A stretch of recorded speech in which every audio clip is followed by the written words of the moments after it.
Media మిత్రులకి ముందుగా నా నమస్కారాలు తెలియజేస్తున్నానండి. ఆంధ్రప్రదేశ్ రాష్ట్ర ప్రభుత్వంలో తెలుగుదేశం పార్టీ అధికారంలోకి వచ్చిన తర్వాత రాష్ట్రంలో ఎక్కడ చూసినా దాడులు, దౌర్జన్యాలు, దుర్మార్గాలు అనే పద్ధతిన వారి రౌడీయిజం, వాళ్ళ మూర్ఖపు పరిపాలన 3 కేసులు 6 అరెస్టుల రూపంలో జరుగుతుంది. రాష్ట్ర ప్రజలందరూ గమనించారు. తాజాగా చంద్రబాబు నాయుడు గారి యొక్క దుర్మార్గమైనటువంటి దృష్టి వెంకటేశ్వర స్వామి పైన, వారితో పాటు వారికి నిత్య కైంకర్యాలు చేస్తూ వారి దర్శనాన్ని తొలిసారి ఈ కలియుగంలో చూసుకున్నటువంటి యాదవుల పైన, వారి సామాజిక వర్గం పైన పడింది. మొదటి నుండి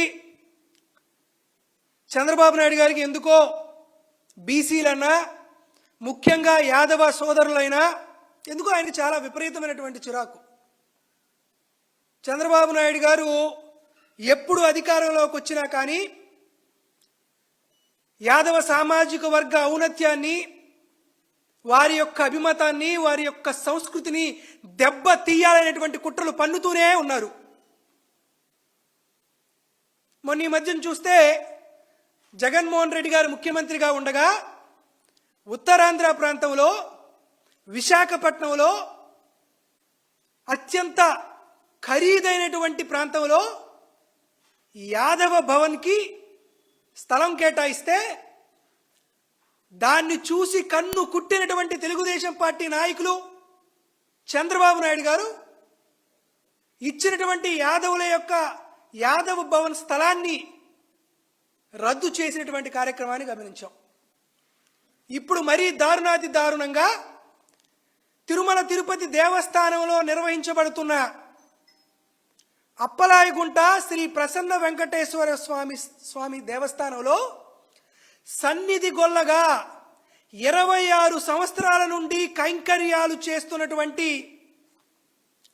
వెంకటేశ్వర్లు యాదవ్ గారిని అర్ధాంతరంగా విధుల నుండి తొలగించేటువంటి దారుణమైనటువంటి మహాపాపకాన్ని ముఖ్యమంత్రి చంద్రబాబు నాయుడు గారు, ఆయన అనుంగ శిష్యుడైనటువంటి బిఆర్ నాయుడు గారు చేయడం శోచనీయం.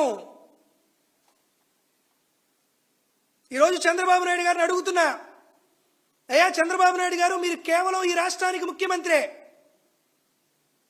కలియుగ ప్రత్యక్ష దైవంగా భావించబడేటువంటి శ్రీ వెంకటేశ్వర స్వామి ఈ ప్రపంచంలో ఎంతో మంది హిందూ సమాజం ఉంటే, ఆ హిందూ సమాజంలో దాన ధర్మాలకు, నీతికి, నిజాయితీకి పేరుందన్నటువంటి సన్నిధి గొల్లగా యాదవ జాతికి, యాదవ సమాజానికి వెంకటేశ్వర స్వామి వరమిస్తే, చంద్రబాబు నాయుడు గారు మీరు గుండెలు తీసినటువంటి బంటు కాకపోతే ఇటువంటి దుర్మార్గమైనటువంటి చర్య ఎందుకు తీసుకుంటున్నారు మీరు అంటున్నారు.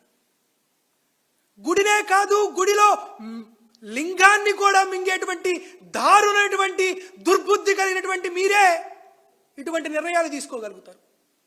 సాక్షాత్ వెంకటేశ్వర స్వామి యాదవ సమాజానికి ఇచ్చినటువంటి అత్యంత ప్రీతి పాత్రమైనటువంటి వరాన్ని మీరు కేవలం మీ నోటి మాటతో సన్నిధి గొల్ల కైంకర్యాల నుంచి వైదొలగమని వెంకటేశ్వర యాదవ్ గారికి చెప్పడం, మీరు యాదవ సమాజం మీదే కాదు మొత్తం హైందవ జాతిపైనే మీరు దాడి చేస్తున్నారని మేము భావిస్తున్నాం.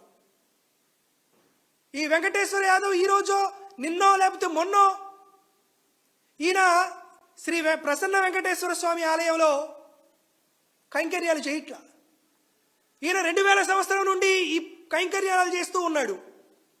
వారి తండ్రి మునిరామయ్య గారు 15 సంవత్సరాల నుండి, అంటే దాదాపుగా 1985 నుండి, అంటే చంద్రబాబు నాయుడు గారు తెలుగుదేశం పార్టీలో జాయిన్ అవ్వక ముందు నుండి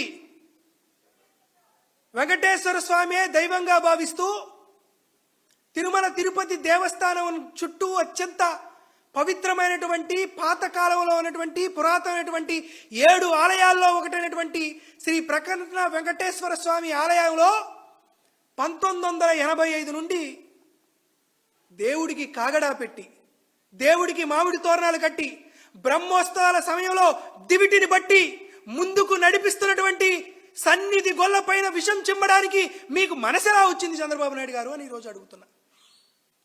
మీలాంటి బిఆర్ నాయుడు లాంటి తాబేదారులను అక్కడ టీటీడీ చైర్మన్గా పెట్టుకొని మీ ఇష్టారీతిన వైకాస ఆగమ శాస్త్రాలను ఆచారాలను మార్చేసి సన్నిధి గొర్రెల బదులు మీ సొంత సామాజిక వర్గాల వారిని ఎవరన్నా పెట్టుకోవాలనేటువంటి కుతంత్రం కుట్ర మీలో ఏమన్నా కనపడుతుందా అని మాకు ఆశ్చర్యం వేస్తుంది.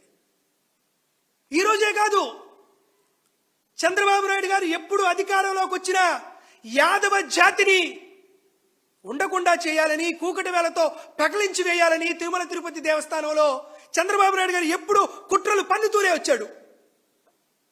ఆయన ఎన్టీ రామారావు గారికి వెన్నుపోటు పొడిచి మొదటిసారి అధికారంలోకి వచ్చిన తరువాత శ్రీవారి ఆలయానికి, అంటే శ్రీవారి గోపురానికి ఎదురున్నటువంటి 4 స్తంభాలుగా ఉన్నటువంటి గొల్ల మండపం, యాదవ మహిళ అయినటువంటి రామమ్మ గారు పాలు పెరుగు మజ్జిగ అమ్ముకొని వెంకటేశ్వర స్వామికి తమ కష్టార్జితంతో కట్టుకున్నటువంటి గొల్ల మండపాన్ని కూల్చివేయాలని 1999లో చంద్రబాబు నాయుడు గారు విపరీతంగా ప్రయత్నం చేస్తే యాదవ సమాజం ఎలుగెత్తితే తోక ముడిచాడు ఈ చంద్రబాబు నాయుడు గారు.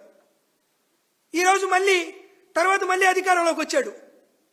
ఎప్పుడో క్రీస్తు శకం 1472లో యాదవ మహారాజు అయినటువంటి సాలువ మల్లయ్య దేవ మహారాయ్ గారు 1000 కాల మండపాన్ని కట్టిస్తే కేవలం వ్యాపారం అయినటువంటి దృక్పథంతో యాదవ మహారాజు కట్టించినటువంటి 1000 కాళ్ళ మండపాన్ని కూల్చివేసినటువంటి దుర్మార్గమైనటువంటి చరిత్రతో మహాపాపాన్ని చేసినటువంటి చంద్రబాబు నాయుడు గారు ఏంటో మనం 2003లో చూసాం. ఆ దెబ్బకి యాదవ సమాజం, హిందువు సమాజం వెంకటేశ్వర స్వామి కొడితే ఆ దెబ్బకి 10 ఏళ్ల పాటు ప్రతిపక్షంలో ఉన్నారు.